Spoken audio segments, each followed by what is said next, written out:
Well, here we go again.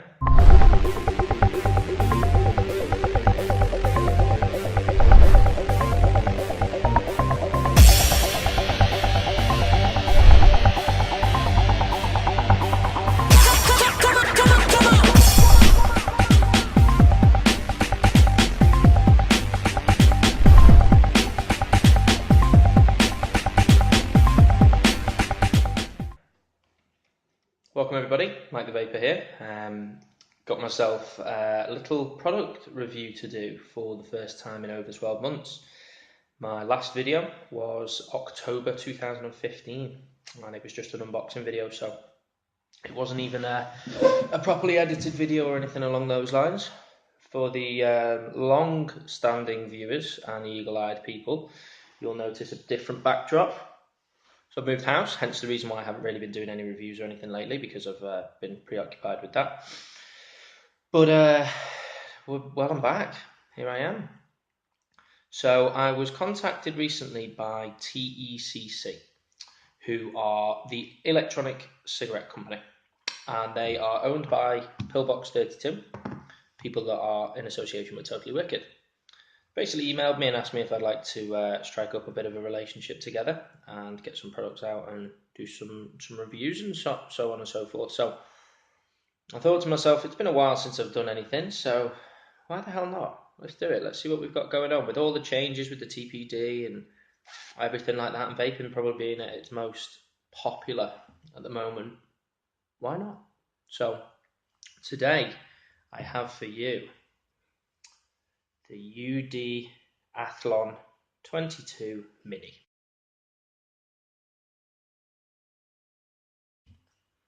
So this is one of the latest tanks from UD. It is a TPD compliant tank, which, as you can tell by the name, is 22 millimeters in diameter. It holds 2 ml of e-liquid. It has top airflow, glass tank, and replaceable MOCC coils. So this is all the packaging, and as you can see, slapped all over the front of it now and all over the back of it. This product contains nicotine. Highly addictive. Although it doesn't, it can. So obviously we're being regulated massively now. So a few little bits of a spec about the actual tank. As I said, 22 millimeters in diameter. It's 37.5 millimeters tall. There it is on my RX 200S.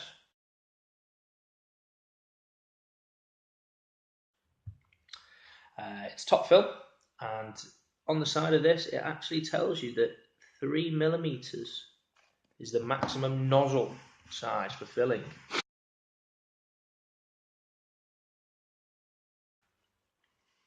So here it is on my RX 200S. As you can see, stainless steel predominantly. We've got a bit of glass in the middle, got a bit of Delrin in the drip tip, which is removable, standard 510 fitment. We have the airflow on the top here, which you turn to adjust. So there we have it wide open, and there we have it closed. There's dual airflow, it's on both sides. So there's one, there's the other. So whatever you do on one side happens on the other side, as we already know. Just take it off. 510 pin, as you can see there. So although tanks aren't normally recommended on the mech side of things, I know they can be used on mechs. Let's see if I can just get this to focus.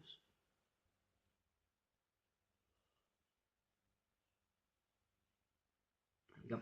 I know it's not normally used on the mech side of things. People do use them. They obviously can be, as long as you're safe. But predominantly most people use them on variable wattage devices, a little bit like the old RX 200S. What do we get in the box? Inside the box, we get the tank itself. It sits nicely in here. We get a load of different O-rings and stuff. Now, there's no screws or plates or springs or anything like that because it's a non-RBA deck. Get a spare glass, which is always great. And you get a spare coil head, which is a 0.2 ohm MOCC coil head. What do I think? what do I think? We'll run into the actual breakdown of it first, and then I'll take it apart and show you how you put the coils in, etc. I'm saving that second coil in there for a giveaway, because I'm going to be giving this tank away, and obviously somebody wants to be able to use it straight away, so I've just kept the coil head that came with it, and we'll be giving away the tank and the coil head to a lucky winner. Keep your eyes peeled on my Twitter, and that'll be following next. So let's break the tank down a little bit. Top screw gives you 2 fill holes there, which they say is a maximum of 3 millimeters to fill. Personally, I've not had any trouble with this, which is definitely over 3 mil. Just got to be careful. We then have your airflow ring, which comes up, so you can give it a nice clean. It's got a little notch in there so it all fits on, so you can't just sort of push it back on. You have to twist it back on so that it keeps within the rails. I'm just going to get a piece of tissue because there's a bit of juice in here. So the top screws in. It's got nice rubber in there to keep everything sealed. Let's go from the base. So when you unscrew the base cup comes off, which has the 510 pin built into it. Okay, so this is like a little catch cup type setup, and there's also where the airflow comes through. On the bottom, we have the coil head. Bear with me one sec. Give this a bit of a wipe. And the coil head doesn't just pull out. It's got what I'm presuming is a gold-plated or copper pin on there, which makes contact with the 510, so that we don't lose too much in the way of voltage. The actual coil head itself screws out from the deck. Well, that's the deck from the body, and there we have it. So this coil is also a 0.2. It recommended. It's the stainless steel SS316L. It's 40 to 70 watts recommendation, 0.2 ohms. Then inside the tank here, you have your airflow. If we look at the side, you can see the juice flow holes. So there's 2 juice flow holes, which you line up with your cotton on the coil. So screw this back together, give it a little wipe inside. Sorry, I'm very frowny today. Screw it all back together, and the coil, don't know if you can see, but it doesn't quite line up with the cotton on my instance. I don't know if that's just a case of I've over tightened it, or I don't know if it's a case of I've just got a dodgy one, or if it's supposed to be like I'm really not too sure. Either way, it seems to work. So let's put it back on the device. I'm going to give it a fill up, because I am going to continue to use this after the review, right up until I'm allowed to do a giveaway. So you literally just pour your juice into the small holes at the top. I tend to alternate sides just so that it doesn't overflow on one side. This liquid is 70 VG, 30 PG, and it's a homemade one, blue ice type setup. Screw it back on, give it a wipe, open up your airflow. Now I tend to have this roughly 1.5 holes open. There you go, 1.5. Now let's give it a little vape.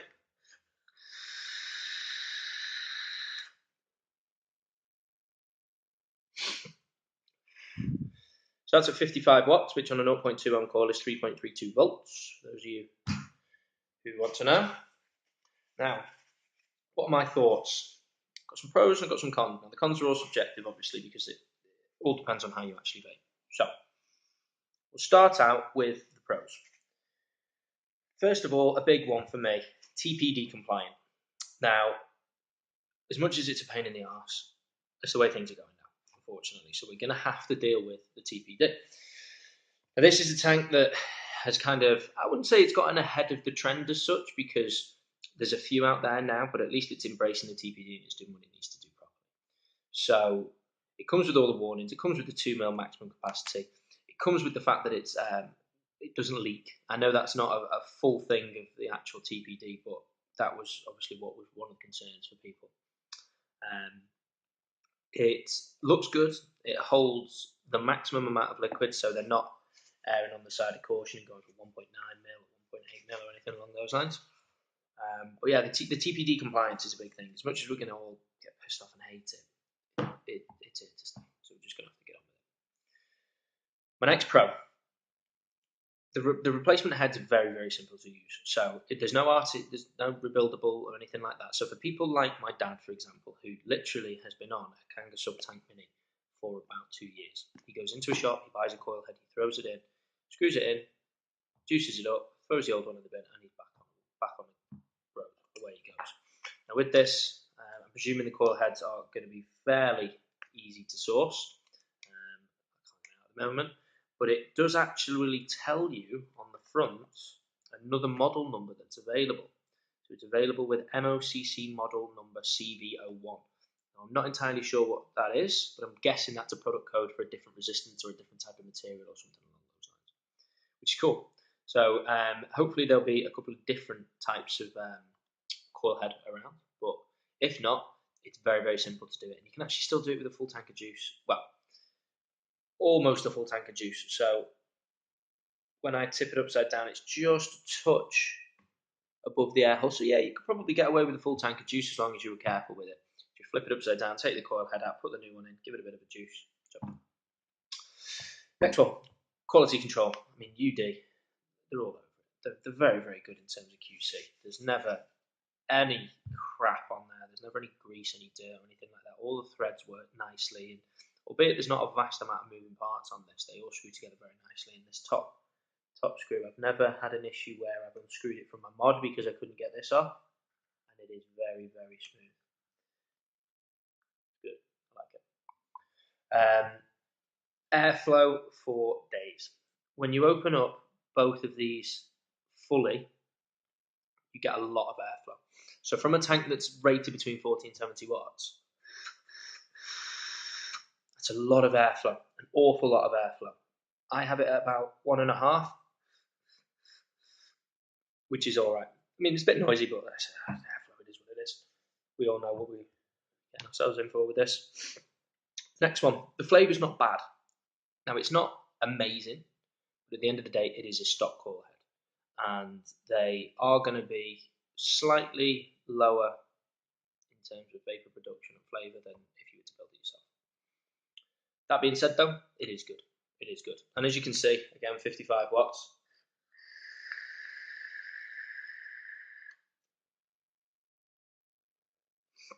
You're getting a lot of vapour.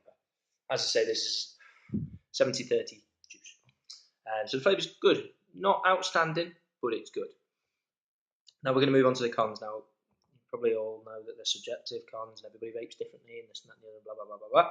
But from my findings, this was what I didn't like about this tank. So this tank does not like high VG juices. So when I first started out, I had an 80-20 in there, and it just wouldn't wick properly. It would vape really, really nice, and then I'd put it down and go and do what I was doing, and then maybe 2 minutes later I'd have a vape, and I could just tell it wasn't fully saturated. And I thought, maybe it just needs to break itself in, and this and that and the other, and it just wasn't having it. So I ended up moving to this juice, which is 70-30, but it is a citrusy type flavour, so it's a bit thinner than a normal 70-30, and it seems to be keeping up quite well now. Haven't had any dry hits, haven't had any major non-juiced up coils, and I've been using it for about a week now. So for the first 2 to 3 days, I was really struggling with the high VG juice, so I took it down a notch, and it seems to be keeping up now. Now, that being said, not everybody vapes high VG juices. However, if you are into the new brands that have got all cool flavours and colours and real branding going behind them, they all tend to be 80-20 juices, so I don't think it's really going to suit something like this. That being said, the people that spend that sort of money on the juices are more into your rebuildable tanks and your drippers. They've got bigger juice channels and bigger capacity for this, that and the other. So it's good at what it does. If you've got a 50-50, 60-40, 70-30 with a bit of citrusy sort of flavour into it, you'd be all right. 80-20 and above, I had a pancake one in there from Monster Vapes. Vape Monster, my bad. and it just couldn't handle it. It was horrible. It was burning. It just wasn't nice, and it didn't do the liquid or the tank justice. That brings me on to the next con. Again, I did get quite a lot of dry hits while vaping it, but it was up with the higher VG juices. I haven't really got that now with this. So if you're a chain vapor, like I am, where you just blast it every 20, 30 seconds, don't. Because it's just not going to work. You're going to have to step down your VG content to be able to do that with this. Next con, again, this is for me. So some people it won't really bother, but there's no RBA section from what I can see. So there could be an RBA section coming, but I'm struggling to find these anywhere in stock at the minute. TECC are the only person that I'm aware in the UK is stocking these, and they're out of stock at the moment. They sold out within 24 hours, which is unbelievable. Haven't seen an RBA section for it. Haven't massively looked for an RBA section, if I'm honest with you. And the way that the coils are, they're going to be quite difficult to rebuild because it's a vertical coil. As you can see down there, straight through. It's a vertical coil with the cotton wrapped around it in like a blanket type setup. Now, it's not to say you couldn't rebuild it, but it's not going to be as easy as something else. It actually looks to me like it's a parallel coil as well. Yeah, it is. It's a parallel coil in there. So it's going to be hard work to do it, and you can't be bothered sometimes. You just want to use a specialist RBA section. So that might be coming in the future. That might be around at the moment, but I haven't seen it. Final one. Again, subjective. I don't like top airflow. Now, I know why they've done it, because they want to stop leaking. They want to stop people from getting juice all over their hands and kids getting hold of it and getting liquid everywhere. But I personally don't like top airflow. It's just a bit odd. That being said, this isn't bad. It's an acquired type thing. You get used to it eventually. So that's just for me. I don't like top airflow. It's just one of those things. But if you're not picky like me and you just want to buy a tank that works, then this will be good for you. So all in all, my thoughts on this is it's a very, very good tank for a specific market. If you're new to vaping, if you're not confident building your own coils, if you want to be fully compliant within the law and just do everything that the government is forcing us to do, you're not really a massive hobbyist with vaping, you don't go out and buy all these crazy juices that are high VG, then you're going to be all right. The coil itself says that it can take somewhere between 40 and 70 watts. Now that I don't believe, because this is at 55 and I honestly believe this is as high as I can go with it. But that again makes it fit within the sector of not particularly hobbyist vapors. They're using it to actually kick the cigarettes, which is great. That's what we want. We want something that's just going to work well and it's going to be good and it's going to give them the clouds, bro, and it's going to give them a bit of a flavour, but get rid of that nicotine craving at the same time. You can chuck it in your bag. I've had it tipped upside down. I've never had a leak from it, literally never, and that's due to this top airflow. So it's a very, very good product for a specific market. Don't really believe that it will go up to 70 watts, maybe with a thinner juice, we'll see. But yeah, it's a good tank that's incredibly well built, has a pretty good price point, and is purely designed for those giving up smoking. Whether or not you major vapors that I speak to on a daily basis are going to like this, with you aliens and your stupid, crazy ass builds that I can't do, then probably not, if I'm honest, because it's a throwaway coil. It's a stick it back in and it's a job done. Anyway, that's all from me on this. Now, this tank is available from the Electronic Cigarette Company, or TECC, who are sponsoring this video and are also hopefully going to be sponsoring me moving forwards, and we're going to be doing some work together. I'll put a link in the description. We're down here. Link in the description for their website. Now that's for your retail inquiries. For any of you wholesale people, if you visit the Vapor Brands UK, which is the wholesale arm of TECC, I've already put a couple of people in touch with them, and they are incredibly professional. And fingers crossed, we can get some people stocking some stuff from them. There is going to be a giveaway on this tank, but not yet. It's all a bit under wraps at the moment, so I'm not going to do any giveaway or any major promo on it until I'm allowed to. And you've got to follow my Twitter to enter. at Mike the Vapor, again down in the description. It will involve you following my YouTube. It will involve you commenting, maybe tagging a few people, all this, that, and the other. And we'll be giving it away with all the box, all everything in it, and a completely unused 0.2 ohm coil. There's a potential that I'll be getting hold of a few more of these for giveaway. Don't hold me to that. We'll just have to see what happens. Anyway, that's me. I'm hoping that this has been edited quite nicely. I've decided to try and step my game up a little bit in the editing side of things. And yeah, hopefully we'll be doing a bit more of this, and I can have a pretty good relationship going forwards with TUCC. I can bring you some cool videos and some cool giveaways and stuff like that. So thank you for your time. Any questions, get me at Mike the Vapor on Twitter. Comment on this video. You can give me a thumbs up and a subscribe. That'd be amazing. It is going to be part of the competition, so you might as well do it now. And that's it. The UD Athlon 22 Mini. Great tank for a specific